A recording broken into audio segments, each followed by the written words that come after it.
moite, boule au ventre, cœur qui bat à toute vitesse, vous vous reconnaissez avant une prise de parole. Pour parler en public sans trac, cet article est pour vous. Bonjour et bienvenue sur la chaîne Devenir Invincible. Disons-le une bonne fois pour toutes. Le trac, c'est normal. C'est même sain. Tous les orateurs veulent savoir comment vaincre le trac, et tous les artistes. Ce n'est d'ailleurs pas Sarah Bernhardt qui le démentirait, elle qui répondit un jour à une jeune comédienne, affirmant n'avoir jamais le trac sur scène. Ne vous inquiétez pas, ma petite, ça vous viendra avec le talent. Si le trac n'est pas le problème, il faut néanmoins séparer le bon stress, celui qui vous booste, du mauvais, celui qui vous paralyse.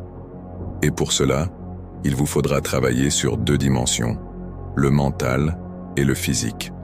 Avant de commencer, je vous prie de vous abonner, aimer et partager la vidéo avec vos amis qui sont timides. 1.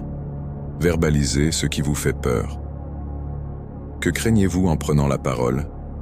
Être jugé par vos interlocuteurs, manquer de légitimité, avoir l'air incompétent, oublier un argument, cafouiller, ne pas savoir répondre à une question, vous révéler inintéressant, ne pas être à la hauteur de l'enjeu du pitch, notamment financier.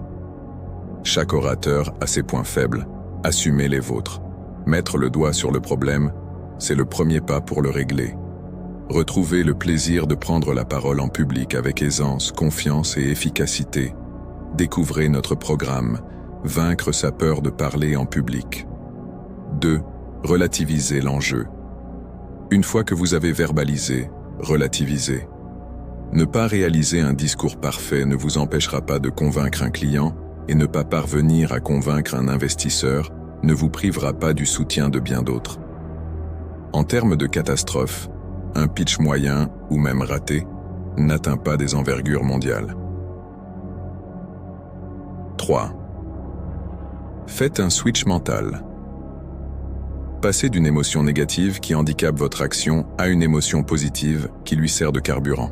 Comment? Le secret est d'une simplicité enfantine. Le meilleur antidote pour parler en public sans stress, c'est d'être dans le don. Changez votre objectif. Au lieu de chercher à éviter les tomates du public, je vous rassure, il n'y en a pas, cherchez à lui apprendre quelque chose, à le faire avancer, à lui transmettre ce que vous savez. En étant là pour donner et non pour recevoir des jugements négatifs ou des approbations, vous échappez à la peur du regard extérieur pour être dans le plaisir de faire œuvre utile. Lire aussi, parler en public, 3 astuces pour gérer son stress. 4. Convoquer une image positive. Vous paniquez toujours? Alors voici quelques exercices très simples à pratiquer avant une prise de parole, pour vous détendre un maximum. Le premier, c'est l'image positive. Décidez de l'état d'esprit dans lequel vous voulez être, serein, chaleureux, etc. Et trouvez une image mentale qui, pour vous, incarne ce sentiment. Allez piocher dans des images courantes, une mer calme par exemple, ou dans vos souvenirs personnels, ce qui sera sûrement plus fort. Avant de débuter votre pitch, isolez-vous 1 minute ou 2 dans un endroit calme.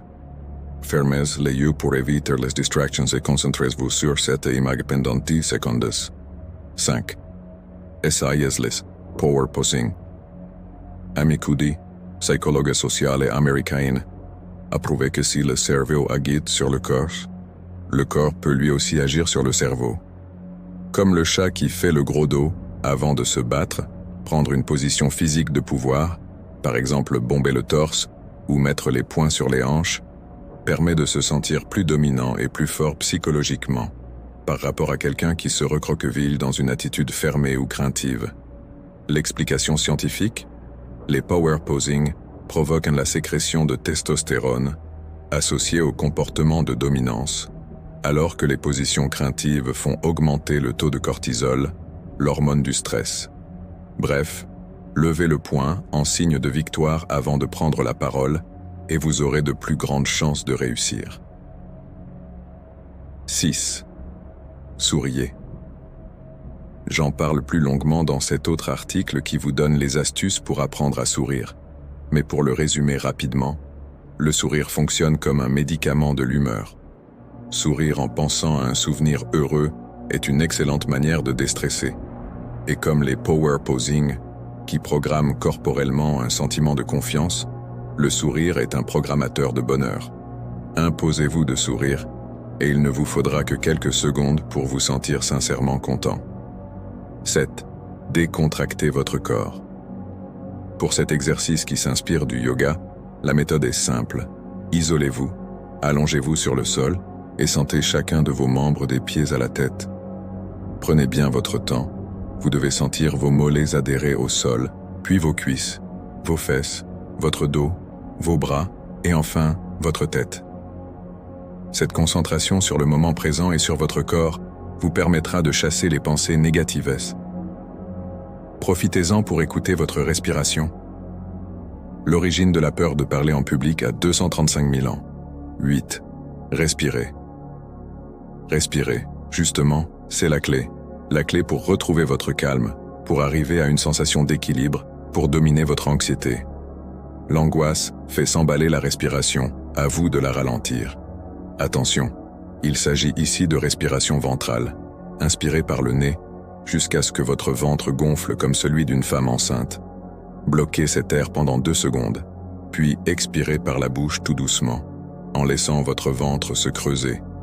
Lorsque vous sentez que vous êtes arrivé au bout de votre expiration, bloquez 2 secondes et inspirez à nouveau. Concentrez-vous exclusivement sur cet air qui entre et sort de vous. Écoutez cette marée intérieure et ce qu'elle produit en vous.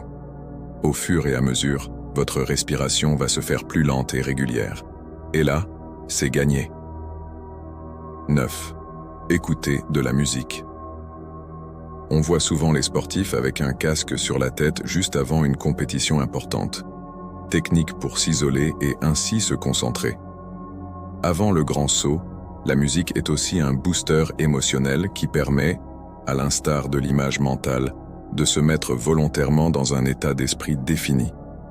Motivation ou apaisement, musique de ring ou au contraire musique douce, à vous de choisir ce dont vous avez besoin au moment de prendre la parole. 10. Et surtout, entraînez-vous. Une prise de parole s'apparente à un exercice sportif. Vous avez beau connaître les gestes techniques, si vous ne les travaillez pas régulièrement, vous perdez le coup de main ou de pied. C'est en vous entraînant que vous vous sentirez prêt, et en vous sentant prêt que vous chasserez le stress, en tout cas le mauvais. En vous entraînant que vous serez capable de vous adapter sereinement au fait que oui, évidemment, les conditions face publique ne sont pas les mêmes que celles, plus confortables, de la répétition en amont. À force d'entraînement, vous passerez de l'appréhension à l'envie et vous n'aurez plus qu'une idée en tête. Y aller, une bonne fois pour toutes. C'est comme un comédien. Arrive un moment où il sent qu'il est temps de monter sur scène. Et là, au lieu de subir, vous pouvez profiter. Prise de parole en public. Solution aux 10 erreurs les plus fréquentes. Voilà pour les conseils. Et surtout n'oubliez pas, la peur de parler en public n'est ni une tare ni une fatalité. Avec une bonne préparation mentale et physique, le stress laissera la place à l'envie, la peur au don, et vous verrez, vous prendrez plaisir à pitcher. N'oublie pas de vous abonner et à la prochaine, merci.